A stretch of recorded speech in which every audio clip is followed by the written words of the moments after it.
May ultimatum na 48 hours mula kay Donald Trump. Pero ang tanong, delikado ba ito? Yes, sobrang delikado nito. Kung mangyari man. Delikado ito dahil pwede nitong palakihin ng digmaan. Hindi lang Iran ang sasalo ng epekto nito. Tayong lahat ay apektado. Ang ultimatum ni Trump ay dapat buksan ang Strait of Hormuz sa loob ng 48 hours. Kung hindi, bobombahin ng US ang power infrastructure ng Iran. Oh no! Ibig sabihin, direktang target ang critical infrastructure tulad ng kuryente at energy. Hindi na ito warning lang, specific threat na ito at may timeline pa. At dito nagiging delikado. Kapag tinuloy ito ng US, siguradong gaganti ang Iran. At kapag gumanti ang Iran, lalawak ang gulo sa buong Middle East.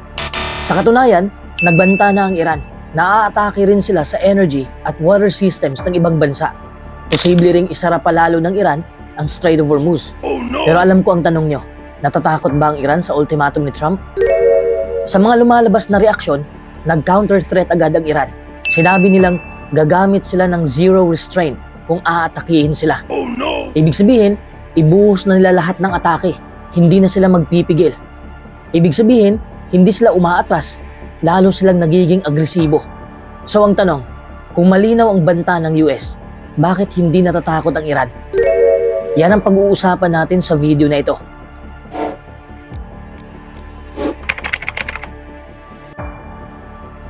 Ang totoo, hindi lang basta choke point ang hawak ng Iran.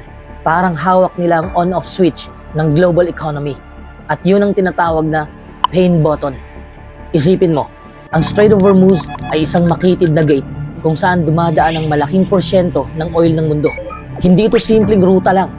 This is the lifeline of energy para sa maraming bansa. When we say lifeline, it means pinagkukunan ng buhay. Parang ganito lang yan. Kung ang katawan ng tao ay walang dugo na dumadaloy, mamamatay ang tao. Ganun din ang mundo. Kung walang oil na dumadaloy sa tamang ruta, titigil o hihina ang ekonomiya. Kapag dumaan dito ang oil mula sa Middle East papunta sa Asia, Europe at iba pang bahagi ng mundo, parang dugo na dumadaloy sa katawan ng global economy. Ngayon, kapag sinabi ng Iran na kaya nilang kontrolin o guluhin ang strait, hindi lang ito military move. Economic threat ito sa buong mundo. Kahit hindi sila tumira ng isang malaking missile, sapat na ang maglagay ng naval mines. Sapat nang harangin ang mga tanker o kahit magpakita lang ng military presence para matakot ang shipping companies. And once fear kicks in, doon nagsisimula ang tunay na epekto. Oh no! Because in reality, hindi kailangang tuluyang isara ang strait para maramdaman ang impact. Kahit konting disruption lang, biglang tataas ang oil prices globally. Why? Because markets react to uncertainty. Traders don't wait for disaster. They react to the possibility of disaster. Mas lalo pang tataas ang presyo ng gasolina. Maapektuhan ang transportasyon. Tataas ang presyo ng pagkain at basic goods. At ang mas matindi pa, hindi lang US ang maapektuhan, pati allies nila. So marami akong nababasan comments kahapon na hindi raw na-stress ang US sa oil dahil mayaman daw ang US sa oil. Huh? Oo, may sarili ngang oil ang US at marami rin sa allies nito. In fact, isa na sila sa top oil producers sa mundo. Pero kahit ganon, hindi ibig sabihin immune sila sa problema sa Strait of Hormuz. Ganito kasi yan, ipapaliwanag ko ng maayos sa abot ng aking makakaya. Okay? Sa global oil market, hindi local ang presyo. Global ang galaw nito. Kahit hindi direktang umasa ang US sa oil na dumadaan sa Hormuz, nakaangkla pa rin ang presyo ng oil sa international supply and demand. So kapag nagkaroon ng disruption sa Hormuz, bumababa ang global supply kahit saan ka pang bansa. Ibig sabihin, kahit may sariling oil ang US, tataas pa rin ang presyo ng gasolina nila. Kahit may reserves ang ibang bansa, mas mahal pa rin ang pagbili nila. Lahat ng gumagamit ng oil ay tatamaan. Walang makakaligtas. Parang ganito lang yan. Kahit may sarili kang bigas, kung biglang nagmahal ang presyo ng bigas sa buong mundo, tataas din ang value at presyo sa loob ng bansa mo. Maraming allies ng US, lalo na sa Asia at Europe, umaasa talaga sa Middle East oil. Halimbawa ang Japan, South Korea, India. Malaki ang dependence nila sa oil na dumadaan sa Hormuz.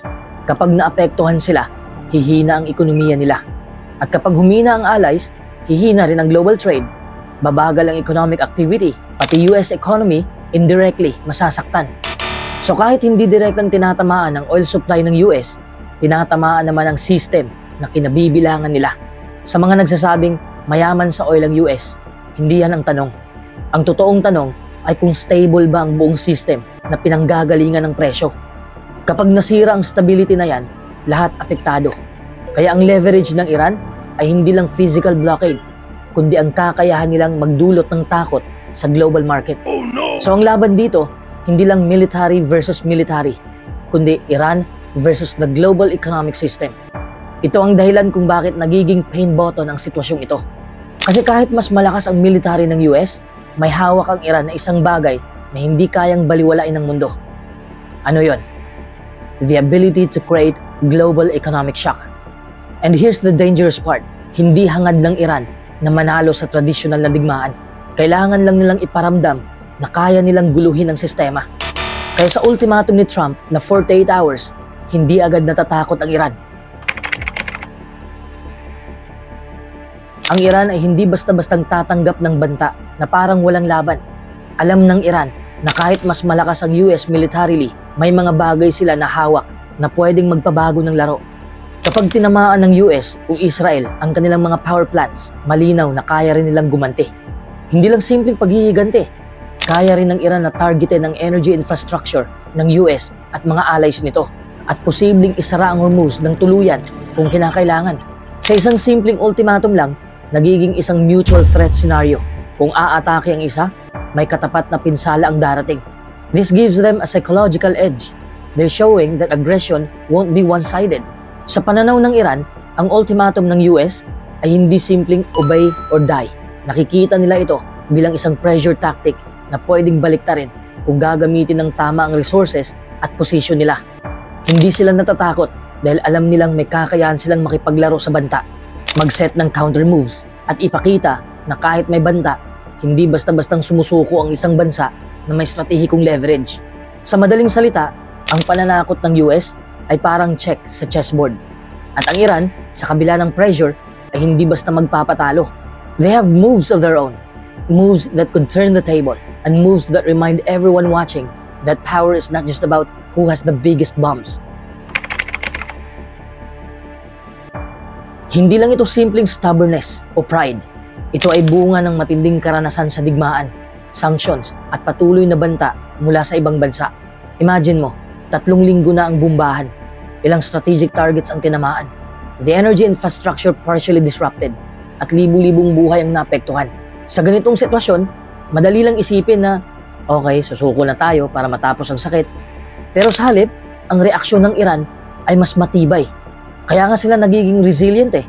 Every missile they fire, every statement they release, yun pa lang makikita na natin na ayaw itong palampasin ng Iran. This is not about being reckless. It's a calculated stance. They know the world is watching, and giving in too easily would not just mean tactical loss. It would signal weakness to both their own people and their regional rivals. Sa madaling sabi, their mindset is forged from pain and persistence. They've already endured a lot. Kaya bakit sila uurong sa unang banta na dumating? Diba? Sa halip, ginagamit nila ang kanilang karanasan at sakit bilang lakas, turning pressure into a tool to maintain leverage. Every setback becomes a reminder that they've survived worse, and they can survive this too. Yan ang mindset nila ngayon. And the result? A nation that doesn't just react out of fear, but strategically resists, showing both toughness and patience in the face of threats. May nabasa akong quote, at sa tingin ko parang ito ang ginawa ng Iran ngayon. Surviving past blows doesn't make you fragile. It makes you harder to break. Sa geopolitics mga kaibigan, hindi sapat na nakikitaan ka ng tao na buhay ka pa bilang bansa. Ang mas mahalaga ay kung paano ka tinitingnan ng buong mundo. At dito pumapasok ang dahilan kung bakit ayaw ng Iran na magbukhang mahina, lalo na sa harap ng ultimatum ni Donald Trump. Kasi once na magpakita ka ng weakness sa ganitong level ng confrontation, hindi lang iisang kalaban ang makakakita niyan. Lahat ng bansa, pati mga kaaway at allies, mapapansin yan. And in international politics, perception becomes reality. Kung halimbawa lang biglang umatras ang Iran at sumunod agad sa 48-hour ultimatum. Ang magiging dating nito o ang iisipin ng maraming tao, lalo na ang Iranian, masyadong na-pressure ang Iran, kailangan pa silang puwersahin para lang mag-comply. And once that image is established, it changes everything. Biglang lalakas ang loob ng mga kalaban ng Iran, tulad ng Israel, na baka isipin nila na kung ma-pressure sila ngayon, hindi na sila magtigas-tigasan sa susunod. Pati ang US, mas magiging aggressive sa future demands dahil nakikita nilang effective ang intimidation. Pero hindi lang yun ang iniisip ng Iran. Iniisip din nila ang mga bansang nanonood lang, yung mga neutral o undecided. Kasi sa global stage, parang may silent audience lagi. Countries are always observing kung sino ang matatag, sino ang madaling ma-pressure, sino ang kayang tumayo kahit mag-isa. And if Iran shows weakness, mawawala ang kanilang deterrence. Mawawala ang fear factor na pumipigil sa ibang bansa na galawin sila. Kaya kahit risky, mas pipiliin nilang magpakita ng resistance. Not necessarily all-out war, but enough to send a message that they don't break under pressure. Ang pinakamalalim na dahilan kung bakit ayaw magpakita ng kahinaan ng Iran ay dahil sa internal image. Hindi lang sa labas nakatingin ng Iran, kundi pati sa loob ng bansa nila. Kapag nakita ng sariling mamamayan o military na sumusunod lang sila sa ultimatum ng ibang bansa, pwedeng bumaba ang moral o magkaroon ng internal instability. So in a way, ang laban nila ay dalawang front, ang pananaw ng mundo at ang national pride and control. And here's where it gets really strategic. Sometimes, countries don't act based on what is safest. They act based on what maintains their image of strength. Because in geopolitics, once you lose that image, you don't just lose respect. You lose leverage, influence, and future bargaining power.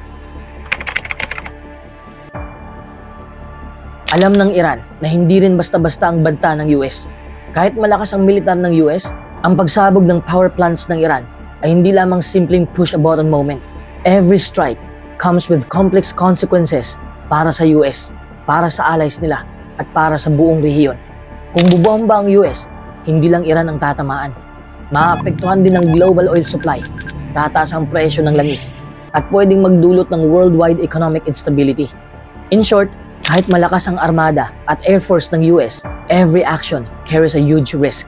Isang maling galaw lang, pwedeng mag-trigger ng mas malaking gulo. Bukod pa rito, alam ng Iran na ang isang direct strike ay pwede ring mag-invite ng international backlash laban sa US, kahit kaalyado pa yan ng US. Because not every ally will blindly support an escalation, lalo na kung mas malaki ang kabayaran ng digmaan sa ekonomiya at seguridad ng sarili nilang bansa. Trump's ultimatum was loud and intimidating. Yes, pero sa mata ng Iran, ito ay parang isang high-stakes psychological game. They have to measure kung susunod ba sila agad at mawawala ang credibility nila sa rehiyon, o kung pipiliin nilang magpakatatag at play the long game kahit risky para ipakita na hindi sila basta-bastang mapipilit ng banta ni Trump. Sa madaling salita, the US threat is real, but it's complicated. Hindi simpleng bomb or comply. May mga nakatagong layers, collateral effects, at global pressure na kailangang i-consider. Kaya kahit nakaka-pressure ang ultimatum, alam ng Iran na hindi ito isang automatic win. They can survive, they can resist, and even turn the situation into leverage kung alam nilang gagamitin nila ng tama ang timing at strategy. At yan ang dahilan kung bakit hindi natakot ang Iran sa 48-hour ultimatum ni Trump. Sa mundo ng geopolitics, minsan ang lakas ay hindi nasusukat sa bomba o sa lakas ng missiles, kundi sa diskarte, tiyaga at paninindigan. Kung gusto mong mas maintindihan pa ang mga ganitong laro ng kapangyarihan at paano ito nakakaapekto sa buong mundo, huwag kalimutang i-like ang video na ito. Mag-follow ka na sa Facebook page at mag-subscribe ka na rin sa YouTube channel natin. At i-hit ang notification bell para updated ka sa bawat analysis natin. Maraming salamat.